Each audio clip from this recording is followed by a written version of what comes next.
Hey free-to-play gang, welcome back to another video. It's been quite a while since I did one of these videos, right? So for today, let's have some fun. Let me give you guys 5 fun things that you did not know about Dislyte. I can assure you that you do not know any one of these really cool tips. I mean, of course, if you're an OG member of this channel, then you would definitely know at least a couple of these things. Now, fun thing number 1, I don't think you know about this, but Falken's debuff, his Horus Eye debuff, can actually be extended and it can soak an indefinite amount of damage, as much DPS as you can channel into his Horus Eye over and over again, as long as you're able to upkeep the debuff duration, which means you need to have debuff extender. So in this situation here, I am using the Black Twin and the White Twin just so that we can combo a lot of the White Twin's third skills, so that each time this pops, that is going to increase the duration of the Horus Eye debuff by 1 turn. And obviously the reason why we want to do so is so that the Horus Eye does not actually expire prematurely. So the goal is to just stack it all the way till the end, when the boss finally, for example in this situation, the Raging Lion gains a lot of speed because of power boost, and as such he'll be able to acquire more turns than you can apply,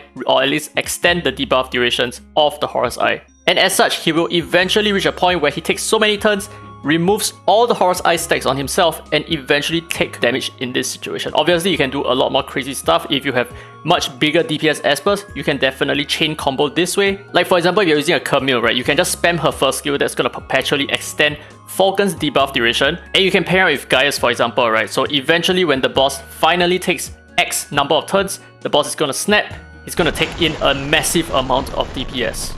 Now, moving on to fun thing number 2 that you didn't already know, and this is the combination of Cecilia and Leora. This is one of the best synergies out there in, like, not even just PvP, but maybe if you're thinking of using this specific strategy in some kind of difficult dungeon, let's say the Infinity Tower for example, right? But obviously this setup is going to be more meta in PvP right now, especially in Knockout. So the thing is, Cecilia and Leora has an amazing combo, and this combo is, as soon as Cecilia revives all of her allies, they are going to respawn with only, I think, about 10% HP. And because of that, Leora's second skill will actually apply 2 stacks of standoff buff to the rest of her allies. So this is an amazing comeback, right? With 2 turns of standoff, you'll find that even your squishiest of espers take forever to die, especially when you're not up against espers who can remove your buffs. So this combination is extremely crazy, especially if you're running with like a bunch of DPS espers. This will essentially give free reign to all of your DPS espers to keep on attacking just because of the Leora combo over here. So very exciting stuff. Now, fun thing number 3, this is a massive one. So most of you guys do not already know this. The reason why I found out about this is because I watched one of GG Easy's old videos. Now this is pertaining to Alice having an insane proc rate on her assist on her first skill. Now, what most of you guys will understand is that Alice has a 30% proc chance to call in one ally to assist. But if you actually pay attention to all of your runs, you notice that that's not really the case. You see that she's actually calling in more often than not. And the reason for that is very simple. Yes, she does have a 30% chance of calling in an ally to assist, but at the same time, that actually applies to every single one of your allies. So for example, if you're running a 5-man team, there is a 30% chance that you're going to call in the first esper, there is a 30% chance that you're going to call in the second esper, all the way till the 4th esper, not including herself. And in this video that you're watching over here, I am using her in the Dislyte lens because this is the only content we can run 6 different espers. And if you can run 6 different espers, that increases the probability of calling in an ally to assist, because 1 minus 0.7 to the power of 5 is actually about 85%. So there is an 85% chance that she can call in an ally to assist whenever she uses her normal attack. So over here you can see the ticker. I am counting the number of assists versus the number of times she does not call in an ally to assist. And in total, there is actually 15 times that she called in an ally to assist and only 2 times that she failed to do so, for a grand total of 88% proc chance. Obviously, this is a little bit above RNG right now, but for the most part, on average, we would have about an 83% chance to call in an ally to assist in the Dislyte lens, and a 76% chance to call in an ally to assist in every single other content where you can run 5 different espers.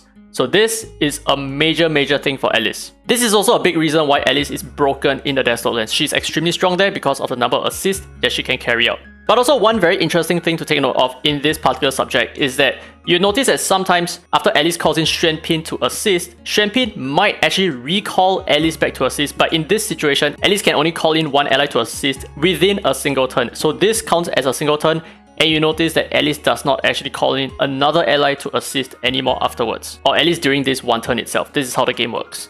Now moving on to the fun topic number 4, we have Chuan and the way that you can make sick combos with him. So right now there are many ways that you can combo his attacks for him to keep on countering endlessly so that you can reapply the third eye seal all the time. So in the first video over here we have Falken. So whenever Falken lands his Horus Eye and you damage those Espers with the Horus Eye, when they take a turn, they're instantly going to take 20% of the damage that they initially received when they had the Horus Eye. By knowing this, you would also understand that when the enemies attack us, they would take damage with the third eye seal at the same time, and that's gonna call in Chuan to assist attack with his dog, to pursuit attack. And by doing so, landing a crit that will reapply the third eye seal for an endless amount of pursuit combos, perpetual pursuit combos. The enemy will never run out of the third eye seal debuff, which means you're always going to pursuit attack forever until the enemies eventually die. And of course, as you can see, this applies to not just the Horus Eye debuff, there are other debuffs as well, okay? So this also works with bleeding, this also works with poison, and this also works with Ethan's panic gaze, and something that I've not showcased over here,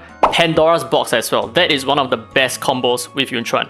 Now the fifth and final tidbit for you guys is how you can give Hyde 3 lives. And the best way you can do this is to run him with Ollie, and as you can see in this clip, Hyde dies with 0 stacks, but because Ollie protected him, that actually buffs Hyde by 2 buffs, and that increases his buff, his stack, right? His stack count by 2, which means that as long as he has 1 single stack, he's always going to revive. So it doesn't matter that he has no stacks when he dies, Ollie is going to give him those stacks and protect him at the same time, which means when Hyde gets hit one more time, he's actually going to pop his own passive and revive yet again just because of his synergy with Ollie. So Ollie and Hyde, this is one of the best ways that you can run Hyde right now. And this is no surprise because this is a very famous combo that is currently used in a lot of PvP comps. But to be honest, most of the people who run this combo don't even know that this setup works. And they run stuff like the shield equipment or the Aegis set to give Hyde that initial 1 buff when it's completely unnecessary at all. Alright, anyway, that's it for this video. These are the 5 fun things that you did not know, but now you do know. So if you found this video helpful, don't forget to share this video with any of your peers and teach them a little bit more about the complicated world that is Dislyte. Anyway, I hope you guys enjoyed this content. If you did, don't forget to thumbs up. It really helps the channel, and subscribe for more Dislyte content. Now with that